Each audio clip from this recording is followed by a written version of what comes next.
आज के टाइम पे दुनिया की ये बहुत बड़ी कड़वी सच्चाई है।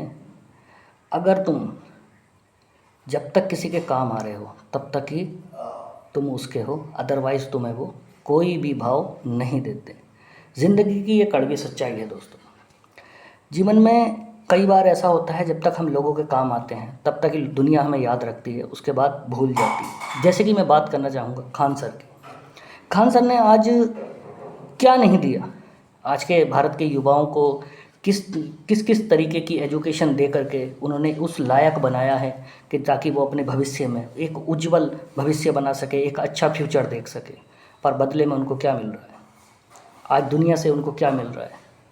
अगर मैं उनके काम की बात बताना चाहूँ तो उन्होंने क्या क्या आज तक किया है स्टूडेंटों के लिए, किसानों के लिए, हॉस्पिटल बनाने के लिए, क्या क्या मैं एक एक करके उसको बताना चाहूँगा। आज सबसे ज़्यादा अगर खान सर ने जो करा है, जो बताया है, जो उनकी कार्यशैली करने की है, सबसे पहले उन्होंने किसानों के लिए भी काम कर रहे हैं। किसानों के लिए काम करने का सबसे बड़ा मोटो ये है कि आज के टाइम भारत के किसानों में बहुत लिमिटेड ही ज़मीन रह गई है। एक अच्छी क्वालिटी देना, एक अच्छी क्वालिटी की फसलों को उगाना और किसानों को प्रॉफिटेबल बनाना, किसानों को एक प्रॉफिट में रखना और किसानों के लिए काम करना, अच्छी फसलों का इनोवेशन करना, उनसे प्रॉफिट बनवाना किसानों के लिए, ये पहला उनका अहम वो था। दूसरा, हॉस्पिटल बनवाना। हॉस्पिटल में क्या है कि उन्होंने कई हॉस्पिटल बनाए पटना के अंदर, जिसमें सस्ती दवाइयाँ, सस्ते इक्विपमेंट के लिए जो हज़ारों में लाखों तक उनका चार्ज जा रहा था, वो एक मिनिमम फीस में उन्होंने किया है।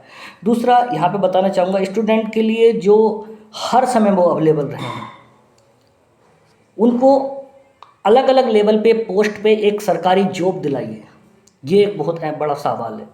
दूसरा, उन्होंने जो काम किया है, 107 करोड़ का पैकेज उनको एक इंस्टीट्यूट ऑफर कर रहा था, और उन्होंने किसके लिए छोड़ दिया? अपने भारत के नौजवानों के लिए, उन भारत के जो बच्चे हैं उनके उज्जवल भविष्य के लिए। पर आज के टाइम पे और भी उन्होंने काम जितने उन्होंने किए हैं वो भी मैं बता देता हूँ। बच्चों के लिए जो आंदोलन उन्होंने किया है वो भी एक दोस्तों बहुत बड़ी बात है। आज के टाइम में लोग, किसी को कोई याद नहीं करता, रियलिटी जीवन की यही होती है। आज के टाइम कोई किसी का होता नहीं है, पर खान सर ने निस्वार्थ, निसंदेह भाव से, कोई मन में उनके कोई गलत बात नहीं थी, सिर्फ एक ही मोटो लेकर के चले थे कि अपने स्टूडेंटों को कैसे हम देश के युवाओं को आगे बढ़ाएं, कैसे उनको रोजगार दिलाएं। इस पर भी उन्होंने बहुत काम किया, जगह जगह आंदोलन किए।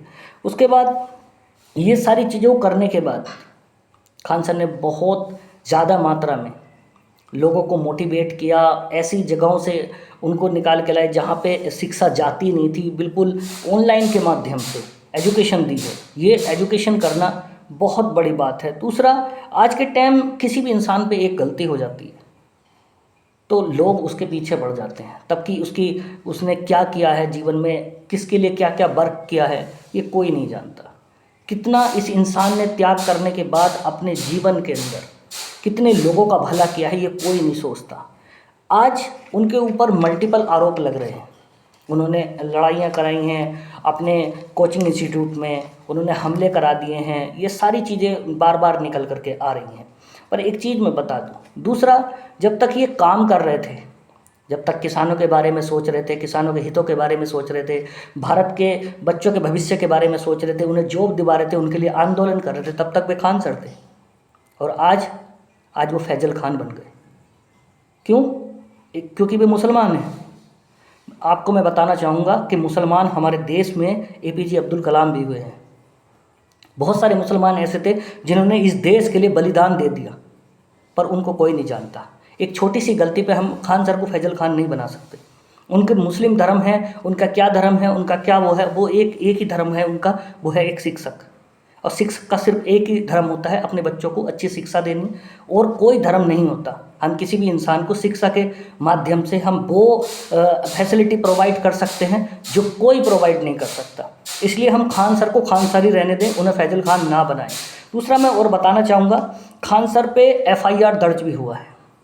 अभी कुछ पत्रकारों ने, मैं उस पत्रकार का नाम नहीं लूँगा, पत्रकारों ने उन पे एफआईआर दर्ज करा दी है, जिसमें 8 जो पढ़ाने वाले टीचर थे उन पे, सभी पे, जो भी यूट्यूब पे पढ़ाते थे या ऑनलाइन एप्लीकेशन पे पढ़ा रहे थे, जिन्होंने भी पत्रकारिता के खिलाफ आवाज़ उठाई थी, उनके ऊपर एफआईआर दर्ज करा दी है। और काफ़ी एक मोटा मुआवजा भी मांगे रहा। 2 करोड़ के आसपास मुआवजा है। दोस्तों एक चीज़ है, हमें जीवन में ये बहुत अच्छे तरीके से भली भांति तरीके से समझना होगा। हम किसी भी इंसान पर एप्लीकेशन लगा सकते हैं, कमी इंसान से ही होती है, भगवान से नहीं होती। और हमें हिंदू मुस्लिम सिख ईसाई करने से अच्छा होगा कि हमें अपने देश पे काम करना पड़ेगा, अपने देश के नौजवानों पे काम करना पड़ेगा। हमारे देश में आपको पता है कितने टाइम कितनी बार ये हो चुका है कि एग्ज़ाम लीक हो रहे हैं, कितने बच्चों के इमोशन जुड़े होते हैं, कितने बच्चों के सपने होते हैं। उसे साकार करने के लिए खान सर ने अपना पल पल कीमती अपने बच्चों के नाम कर दिया। आज हम उन्हें फैजल खान नहीं कह सकते। हालांकि मेरे को कोई पर्सनल उनसे मेरी कोई बात नहीं होती, ना ही मैं उनके बारे में प्रमोशन कर रहा या कोई भी मेरा ऐसा नहीं है। मैं एक इंसानियत के नाते ये बताना चाहता हूँ कि उस इंसान ने कितना बलिदान दिया है और आज उनके साथ इस तरीके की हरकत की जा रही है। वो हाथ जोड़ रहे हैं। बहुत सारे स्टूडेंट ऐसे भी हैं जो उनकी सपोर्ट में आकर के, कई बेटियां ऐसी हैं देश की जो उनके हित में काम कर रही हैं, उन्हें बचाने की कोशिश कर रही है। पर यही होता है क्योंकि जिस इंसान ने पैसा ना कमा करके बच्चों का प्यार कमाया हो, उसके लिए बच्चे हमेशा लड़ते ही हैं। और ये पहली बार इतिहास में नहीं हो रहा, कई बार हो चुका है।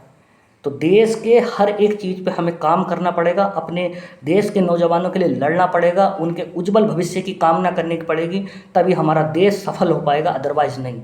और टीचरों का सम्मान बहुत ज़रूरी है।